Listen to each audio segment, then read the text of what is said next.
بسم الله الرحمن الرحيم الحمد لله والصلاة والسلام على رسول الله باب هل يمضمض من اللبن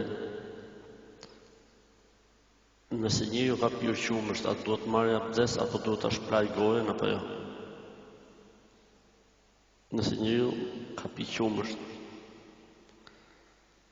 u fol për mishin e deves që e prish, u fol që nëse njeriu han një gjell, le të themi që ka mish të është mirë me shplag gojen para se me fal namaz, nëse është direkt mas namazit, mas ushqimit.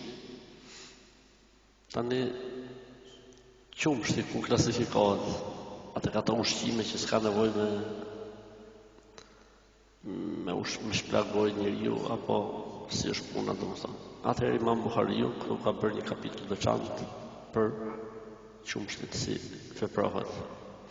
Ka përmendur hadithin Abdullah ibn Abbas radhiyallahu anhu, i cili tregon أن رسول الله صلى الله عليه وسلم شرب لبنا فمضمض وقال إن له دسما.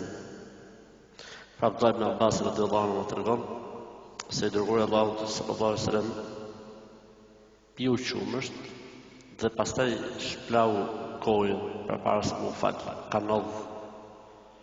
Ka ndodh afër njëra tjetrës.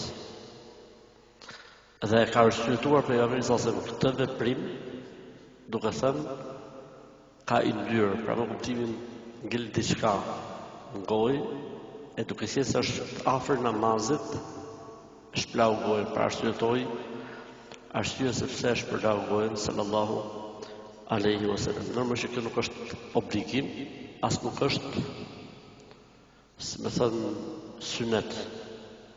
Po çfarë është e pëlqyeshme?